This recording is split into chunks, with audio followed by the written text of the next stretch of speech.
well as policy development in those areas to ensure that Nevada can hold a leadership position in the long term in the future. And what's exciting about the panel that we have today is that these companies are some of the most innovative in their industries.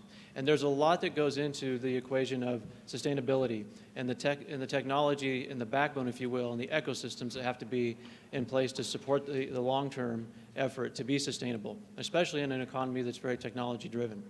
Carl mentioned in his remarks the importance of data. And that's another area that we should be thinking about, is how we capture data, how that data is utilized, what policies are in place around data. So one of the things that we'll be talking about today with this panel is the decision-making process, the definition of sustainability within each of these organizations, and how that informed that decision-making process as to why these companies invest where they invest and why they land where they land. And so with that brief segue, I'll take a seat here and we'll kick off the third panel. Thank you.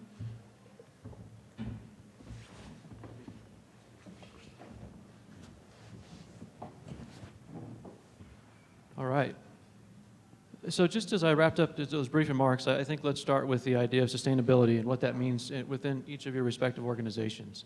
And then conversely, as a second part to that question, how does that drive those decision-making processes within your companies? Rohan, do you want to start for us? Sure. Thanks. This has been an awesome day. First off, I think it's just worth noting, if you don't already know this, you're incredibly lucky to be in Nevada. The elected officials, obviously, lots of commitment. You can clearly see that. Lots of action this last legislative session. You've got real experts that are in the legislature. That's not always the case.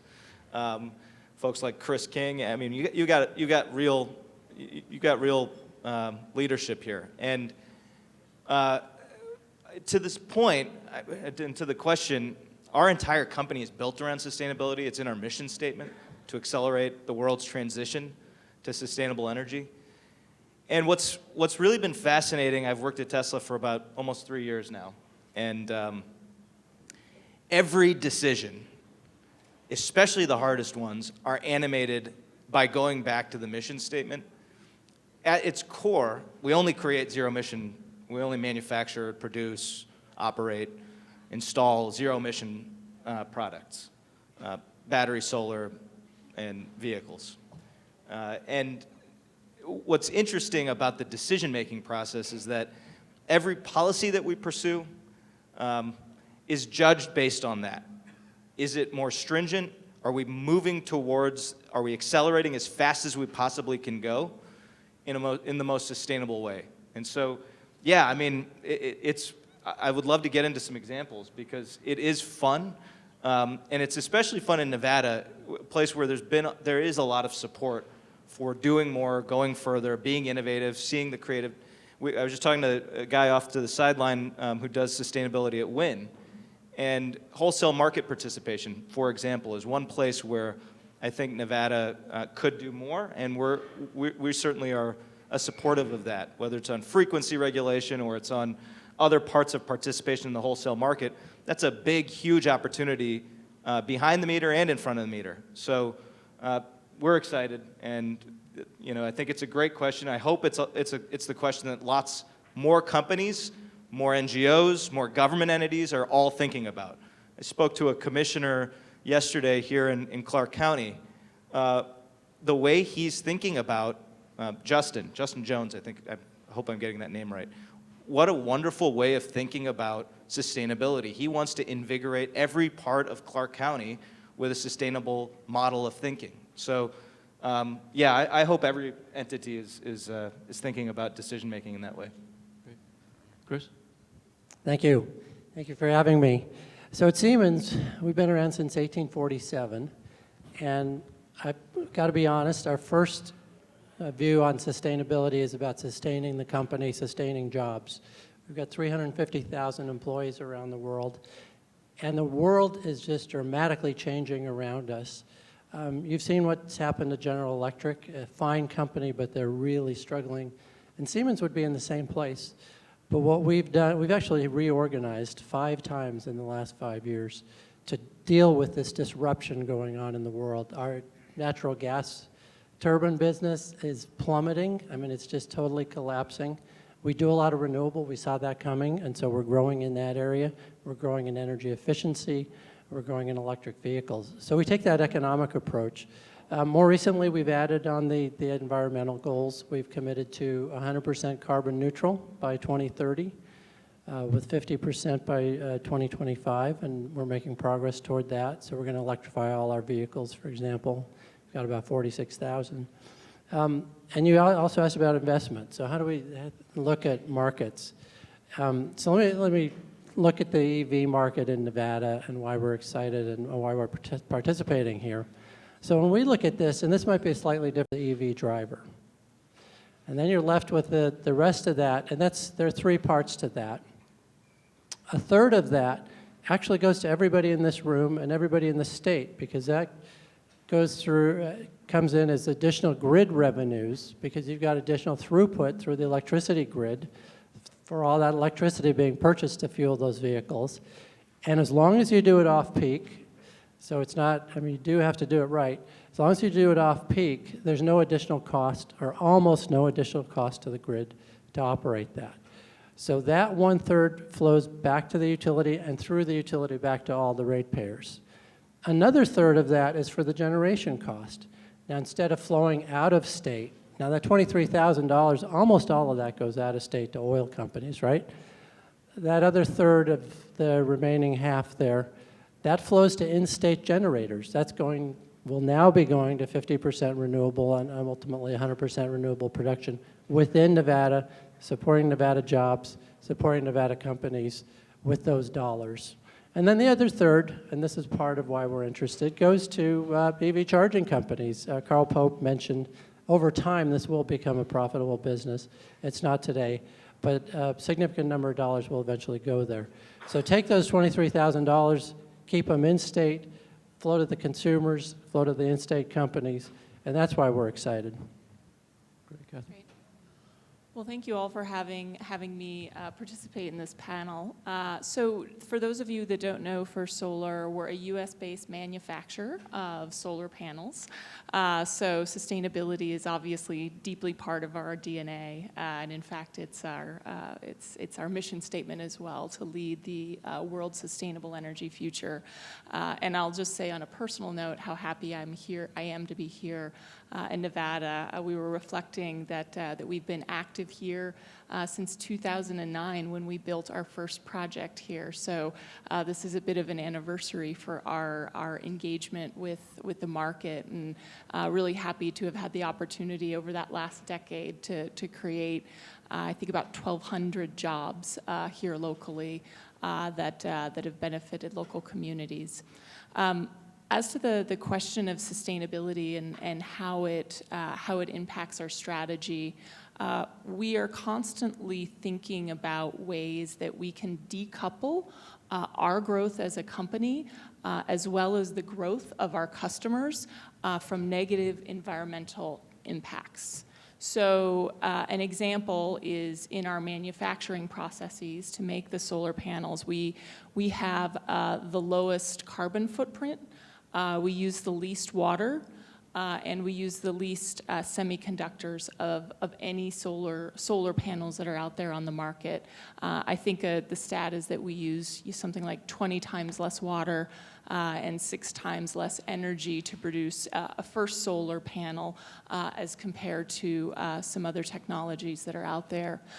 So we look at that and we feel a great sense of pride, and indeed, are pleased to see some policies in some markets like France and now in North Carolina starting to look at, not just the sort of energy coming out of clean technologies like solar and wind, but looking at the carbonization of the manufacturing process that produced that equipment as well. And we think that that's an important thing for us to look at going forward. We also take a life cycle approach to looking at the equipment we're deploying worldwide. We have a responsible raw material sourcing program, which we focus a great deal on. And then At the end of the solar panels' lives, we actually offer a fairly unique recycling program so that we will collect the solar panels back and recycle them and turn them into new solar panels that can then go out and operate for 35, 40 years, creating clean energy. We've been able to recapture about 90% of the materials that have been brought back into our recycling facilities and really transform them into that next generation of panel. So the sustainability and whole life cycle thinking is really integral to who we are.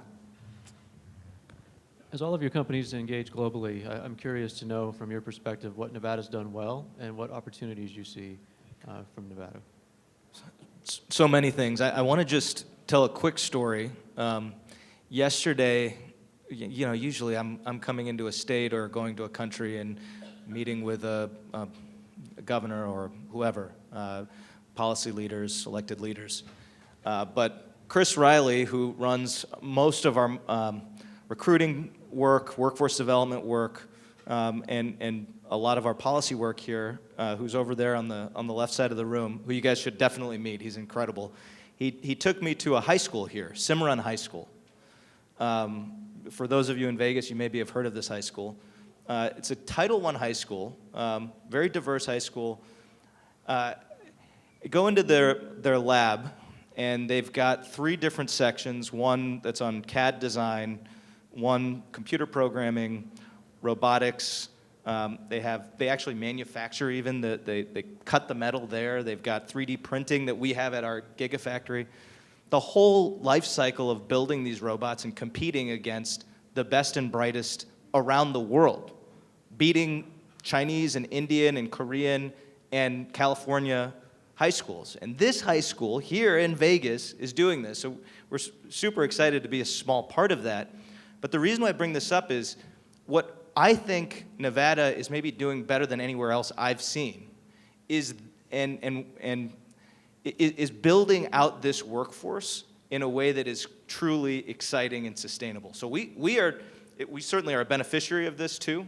The same folks that are in these manufacturing development programs, the same freshmen, sophomore, juniors in high school that are doing this kind of robotics, programming, mechanical engineering work are the same folks we're recruiting up to the Gigafactory, literally, and investing in their growth and success. We had one guy who has now been promoted 4 times, who's from a high school here, local high school in Vegas, I'm not sure which one. And that kind of workforce development thought process, not just at the high school level, not just at the community college level, not just at the 4-year college level and beyond, that whole panoply, thinking about that and what makes your state unique and strategic. We're doing that with UNLV. We just talked to the president a second ago. What an incredible set of ways that we can help. Now, we're just a small part, but we want to do our part. And I think that has been the most inspiring thing. I mean, there's lots of other things, tax credits and this thing and that thing and lots of other things that states do. But what's going to be most impactful to us is this in-depth relationship that we have with 36 high schools in Nevada, with UNLV and the research partnership that we have with UNLV and with the University of Nevada, Reno, and Truckee Meadows Community College. Those are really deep relationships that we have. And the coolest thing, actually, there's a lot of upside for us on the engineering side and keeping our competitive advantage on the power, on the entire, the motor and the battery and the powertrain that is sort of our competitive advantage on the vehicle side. But the coolest thing actually for our engineers that are coming from all over, and now especially coming from Nevada, is that they get to mentor that next generation, and they love it. It's one of the best parts of their job is being able to, on Saturdays, coach the robotics team at the local high school, or go teach at Truckee Meadows Community College a course. And so we've really developed that. I think that's something that Nevada does quite well, where, I hope there's no California reporters in the room, but despite the fact that we have developed out our company in California, we're actually exporting a lot of the good learning that we've done in Nevada, especially on this point, to California, to Buffalo, and to Europe because it's working. Great. One of the things that we're impressed with in Nevada is the atmosphere of collaboration. I mean, this meeting is a perfect example of that. I mean, so many leaders of the state brought together, working on this issue together. The 100%, the unanimous approval of adopting the renewable portfolio standard. That's so important. We get into so many states where you're getting into so many fights, and it really delays progress. And having that unanimity and that atmosphere of collaboration is huge and a real advantage for the state. Being small has its advantages, and that's definitely one of them, and having that community spirit. Another one is having those goals and knowing what the direction is, having that 50%, having the 100% as a goal, not necessarily a firm requirement, but having that out there lets everybody know, lets us know, investing in the state, where things are going. It gives reasonable certainty about what's going to happen and what direction. And that goes back to the prior element of, agreement on these things. You're not going to get a new administration coming in and turning everything around in 3 years that's going to strand a bunch of investment. So those are a couple of things that really stand out in our minds. And then a third one that stands out is, we think about the Strip and why people go there. But there's this real spirit of competition there on the efficiency side. We want to be the best. We want to have the most renewable energy.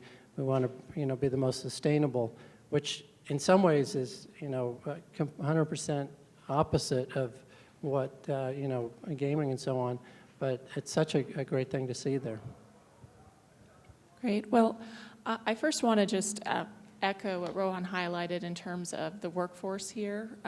We have seen, over the decade that we've been building solar plants here, to be quite honest, early on, it was harder for us to find local workers that had the requisite skill set to construct plants. Now, through working with IBEW and working with local entities that do support workforce development, we've been able to really ramp that up. And really, when we're going out to oftentimes remote areas and looking at how we're going to staff, the construction and then the operations and maintenance of a plant, we're able to draw on that local pool of workforce because we know that they have the skills and the know-how to be able to be effective in that process. The second thing that I see this state do extraordinarily well and really unique amongst all U.S. states is that collaboration across the local, state, and federal level. We've had a number of firsts here in Nevada that were enabled by that really tight collaboration. We built the first project on Bureau of Land Management land. We also built the first project, not just on Bureau of Land Management land, but the first one on a solar energy zone here in Nevada. And we also built the first large utility scale 250 megawatt solar plant on the Moapa Paiute Reservation. So all of that was the result of a lot of just tight thinking and close collaboration between all levels of government and the community that brought those firsts into being, especially around just land use planning. I think that the challenge for renewables growth is, especially in certain parts of the West, is finding good land that's suitable for this type of development near those power lines that Tony's company is busily maintaining and building. So, I think that ongoing collaboration is one thing that really sets Nevada apart in my mind and has been very effective in getting us to where we are here today. Thank you. So one of the next, I guess maybe a little segue into the economic development discussion.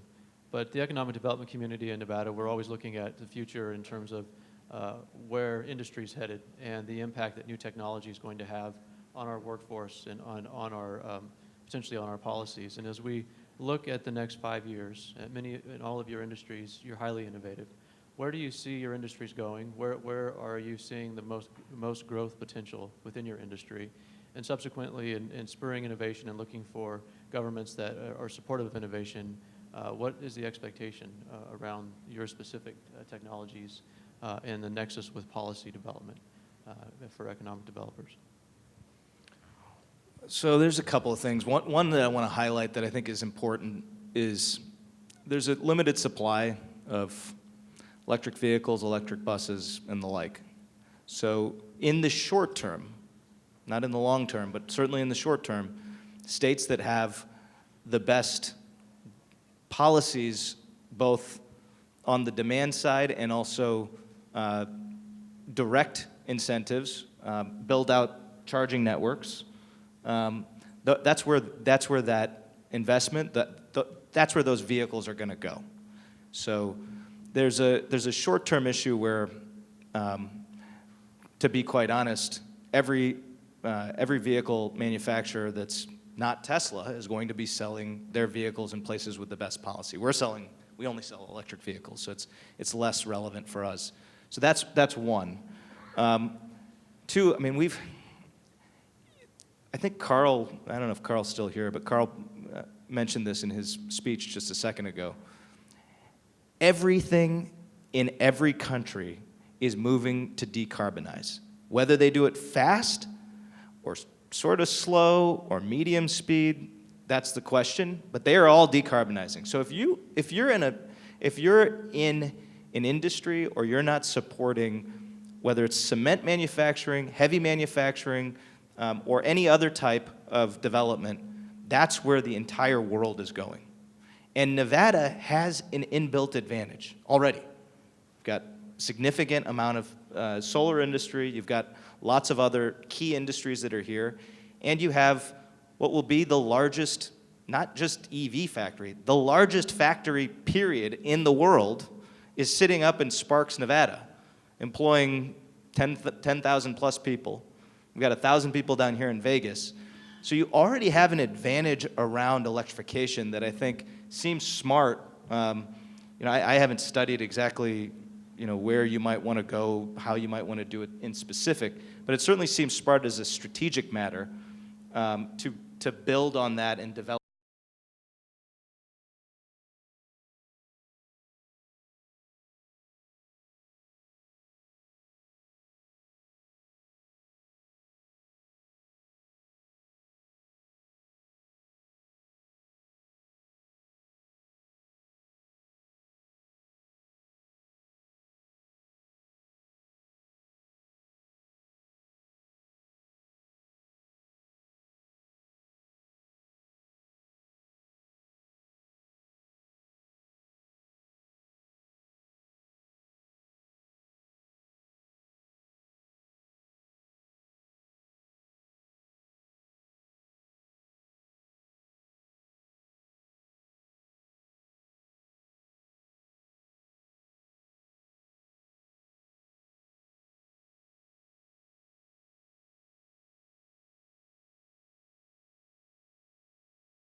services people are looking for. So how do we provide these services in a decarbonized way that also is reinforcing the reliability of the system, in addition to just decarbonizing and improving sustainability. So there's a missing piece here that I wanted to make sure I hit on before we moved on. Yeah, we're all about technology innovation, but this policy innovation area is huge, and we're excited about what's going on in Nevada with the new bills being passed and with the, I hate to use the word, the rulemakings that the commission is starting to take up in these areas on how do you get these technologies out there? What are the business models? Who owns them? What standards have to apply? I mean, one of the things we heard, you put in a transmission line, it's going to be there for 50 years, so you might make sure you put it in the right place. And when you put in an EV charger, it's going to be there for 15 years probably, so you want to put one in that's going to be used for that long as you have changes in the market and vendors come in and out of the market. So you have questions like that come on the table. What's the role of the utility? NV Energy is a great leader. What should they be doing in helping to build this charging infrastructure? Which elements are they more suited for? And how do you get it out there? You need to have some of this, we need to build it in advance of the vehicles being here. Right now the state has about a little under 3,000 EVs. And maybe is there a goal? Should there be a goal for Nevada? We personally think, as Siemens, we think there'll be over 200,000 by 2030. I don't know if that sounds crazy compared to 3,000 or not, but based on adoption trends. So what's the infrastructure you need to support that? And how do you make sure that you're off in rural Nevada and you can charge? So the Nevada Electric Highway Initiative that the governor's office is doing is a great thing, and that's a real leadership thing for Nevada in front of any other state, making sure that that is out there and to be completed by next year. Can I just really quickly pick up on? Yeah. So Kris said rulemaking and sort of shied away from that. I think you hit on that point, and I was telling Kris on the way in here. Every person that we hire onto my direct team is going to have some utility commission background in some form or fashion. It is, in the U.S. at least, the commissions hold so many of the cards to the future of all of what we're talking about. And the folks that have both some training in their four-year or post-grad training, and the folks that have experience in working, it doesn't have to necessarily be on the EV side. It can be on the renewable side or some other part of the energy continuum. We're looking for that talent because that's where everything's at. That's where all the key fights are on, do we hold up this in this way or do we accelerate in this way? And those levers oftentimes, frankly, even some of the utility commissions control autonomous vehicle regulations. There's so much that are happening at utility commissions that we all ought to be paying more attention to in a good way, I think. So Rohan, my next question is for you. You had mentioned earlier in your remarks about some great new examples. And so the question is, where is mobility heading? Well, we are spending a lot of time, a lot of effort trying to solve the autonomy questions. And there's a lot of good reasons for that. I mean, we think every vehicle ought to be electric, at least ought to be zero emission. But every vehicle ought to also have advanced technology that makes it safer. And those safety components, we already know when engaging autopilot, our vehicles are safer. And when you actually drive one for a while, my wife drives ours mostly. She was reluctant to even use it. Now 40 out of her 45 minutes in the car each way is on autopilot. The data will continue to show this getting better and better and better. People will be more and more comfortable. The future of mobility, you're already seeing it here in Vegas. There's companies that are already investing heavily there, and it will be in autonomy. It gives you your time back. It creates a safer environment for everyone, and that's where a whole heck of a lot of companies in the U.S. and abroad are focusing their time. So autonomy is definitely number one, but number two is solving not just the last mile problems, but every mile in between. And that's buses, which we saw outside. That's on heavy-duty transportation, which we need to do a much better job on, and medium-duty package delivery type vehicles. So there's a ton of upside, which is part of the reason why it's not like we're happy and resting on our laurels up with a gigafactory in Sparks. Frankly, there's huge amounts of room for lots of companies to come in and compete on all parts of this electrification sector, and hopefully that's exactly what happens. Great, thanks.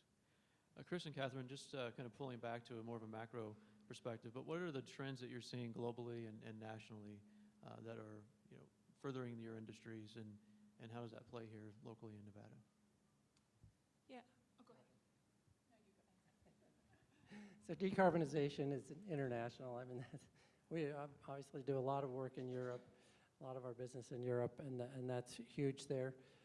Electrification of transportation, of course. Electrification of buildings is a big one. We have a big buildings business, so that's another one that we're very active in. Moving away from gas heating, moving away from gas water heating and so on in the buildings, and fully electrifying those buildings. Another one that's I'm not sure how it's going to affect us, but I wanted to mention it here because it's actually important for decarbonization. I went to this great restaurant last night. It's a vegan restaurant in Las Vegas, and they make all this food that tastes just like non-vegan food. I mean, like sausage and cheese and all this stuff, cheese pizza. But the amount of beef that we eat as a world is a huge contribution. And I'm not saying we shouldn't eat beef, but there's a lot of technology being developed around that. And I'm actually going to attend a conference on this. The new technology around food coming into play. So that's an interesting one. Hydrogen is becoming more important, as we heard from Carl Pope as well. Yeah, I think we've touched a lot on decarbonization. I think the opportunity and sort of the trend that we're really seeing is how, and I alluded to this earlier, how some of the technologies that are being deployed as part of our efforts to decarbonize, batteries, wind turbines, solar panels, how they can be paired up with some incredibly sophisticated automation systems to help make our electrical grid run, far more efficiently and far more reliably than it does today.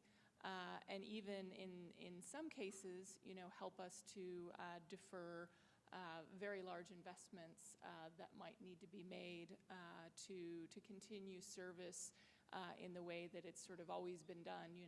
The electrical grid in many parts of the western U.S.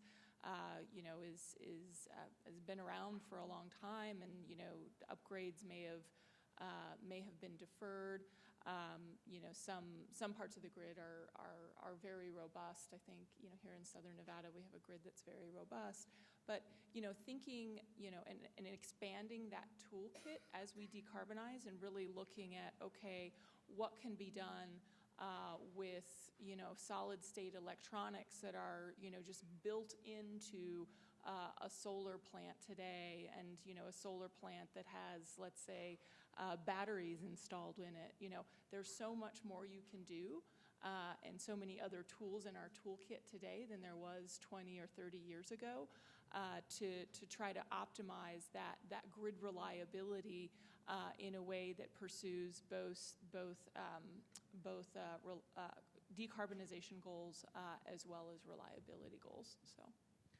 Can I, the two companies that I'm up here with have done a phenomenal job on this as well, but I think one thing that we sort of brush over, obviously all of these things have to make money, but maybe slightly even more important, they've got to be fun. And they have to perform better. You can't just perform just as good, and you can't be just as fun as the technologies that you're trying to outcompete. You got to be better than that. You've got to perform better, and you've got to be more fun and more engaging, and easier. If you pull up to a Siemens charger or a Tesla charger or any other charger, and it's a painful experience, who the hell is going to want to buy an electric vehicle? We've got to make it fun, easy, and obviously affordable. So that, I think, is a real goal that we certainly have. I think you guys do as well, is to make things as easy as possible for the consumer, as fun as possible, and perform better than the technologies that we're replacing. And I think that's a small thing that we sort of overlook, but is a really big thing, at least in our business, to emphasize. Great. So in the last 10 minutes or so, I'd like to get through, we've got about 4 or 5 questions from the audience. First one, Nevada has, to produce batteries in Tesla cars. The batteries last 10 years and are not portable to recycle. So the question is, will you support cradle-to-cradle legislation or on lithium to ensure it is not just dumped as hazardous landfill in Nevada in the next 10 years? I love this question. This is a great one. So actually, maybe I should have opened up with this, because maybe the most exciting part about, Kathryn, you talked about the recyclability of PV, and certainly that's absolutely true, and you're getting 90% recyclability out of it. The lithium-ion battery, maybe the best thing about it is the recyclability. Some people are looking at reusability, so use of these batteries in storage down the road, past their vehicle end of life. But the recyclability is extremely high and becomes extremely smart for any company to be involved in. We're already building a recycling plant. We partner with other entities right now because as vehicles continue to grow, as virgin mining of minerals becomes more and more expensive potentially, it makes a ton of sense to recycle this stuff, and it's easily recyclable. I shouldn't say easily. It's recyclable. So we're investing a lot of time and effort in that process. In fact, I was just on a call about what kind of policies we should pursue, and kind of thinking, frankly, we want really, really aggressive government policies here where there's a manufacturer responsibility, because we want that responsibility. Frankly, we want that battery to come back to us so we can recycle it and use those same materials again for new batteries. So yeah, it's a good question, and it's something that everyone should be paying attention to, and manufacturers should take up, or certainly other parts of the value chain should take up, because it's going to be a fairly obvious play. Yeah, I wouldn't play down the second life use of these things after you can't use them in the cars anymore. Putting them in as utility scale storage is a big part of the solution to all the storage that we need to add to the system. It's very cost effective. I was just going to say, I think having an end-of-life recycling program, it really goes hand in hand with having a responsible raw material sourcing strategy. We similarly, we're not purely altruistic at First Solar in having our recycling program. We want those materials back because those are now less materials that we have to go out and find in order to make new solar panels. So there's a strong incentive to see that loop get closed and for those materials come back so we can redeploy them as efficiently as we can. A second question from our audience: how do we ensure that we are including communities of color and low-income families in the transition to 100% renewable energy, when at the moment only a select few can afford solar, for instance? Well, on the EV charging side, typically when the utility commissions approve these projects for utilities, there's a recognition that these are underserved markets, and that it's a great place for utilities to participate. And so utilities will typically commit to some percentage of installing this infrastructure in those communities. So that's one part of the answer. I'd like to just say, I think the deployment of utility scale solar that's selling power into the bulk power grid. We've got multiple projects that are selling power to NV Energy here in Southern Nevada. That's really the democratization of solar, right? Anytime you have a plug in the wall, you're plugging it in, and you are getting to take advantage of that mix of renewable energy. So I think there's a long way we need to go in terms of improving access to lower income communities and communities of color to renewable energy and energy efficiency. and just lower carbon ways of getting these energy services. But I did want to highlight that we do have sort of a path where Nevada's been a real leader on this front in terms of creating this broader pool and this broader access to clean energy. Yeah, there's a lot there that probably deserves a couple of hours of panels just on that question.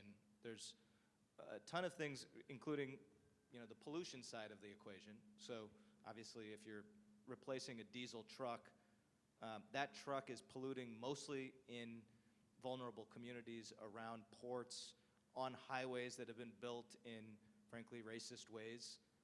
So there's a lot just on the pollution side that is critical. There's a number of other government policies that we should be pursuing to make sure that those communities, especially low-income communities, have better access. On the distributed side, on the distributed solar or storage side, it's sort of a rich person saving $50 a month on their utility bill versus someone that's low income.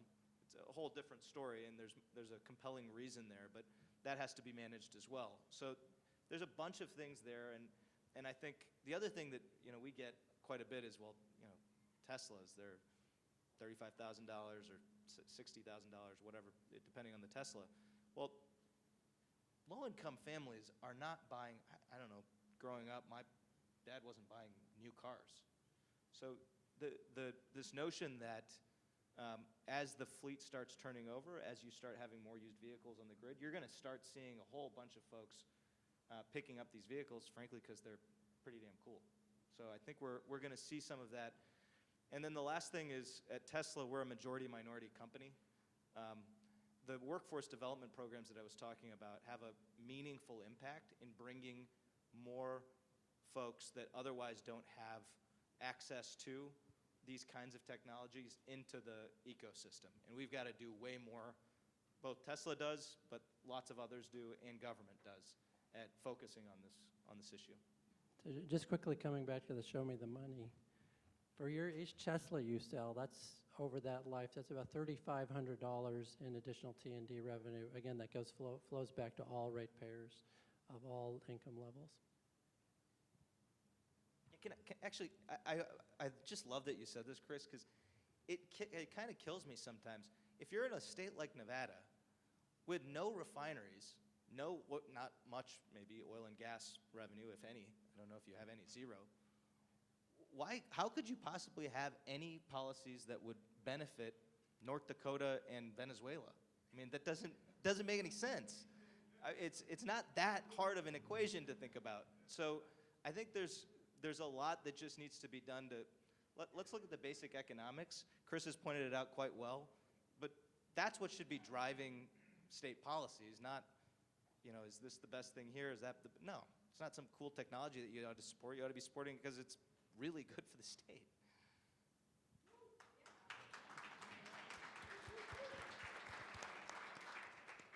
Good stuff, thank you. So we've got time for this last question. A little lengthy, so pardon me, but we need copper for renewable technology. Copper mines will indefinitely produce acid runoff after closure and require perpetual treatment. So the question is, as a sustainable company, why is it crucial to be holistic in our approach to developing renewable energy, which includes legislation and then addressing perpetual treatment of mines? So talking about mining in specific in copper, but I think we can kind of use a little bit of a segue to the lithium mining that's taking root in Nevada. I don't know if there's any perspective on that. I can only mention experience in my career. My first job was actually out of college had to do with a coal mine. But my job was put together the reclamation plan at the end of the life of the coal mine so it could receive a federal operating permit.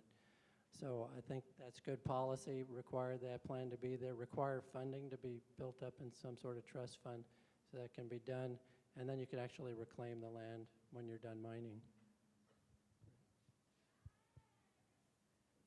So it looks like we've got about a minute left. In that last minute, I just want to thank our panelists for a great discussion, and also recognize them for being available for economic development and discussions.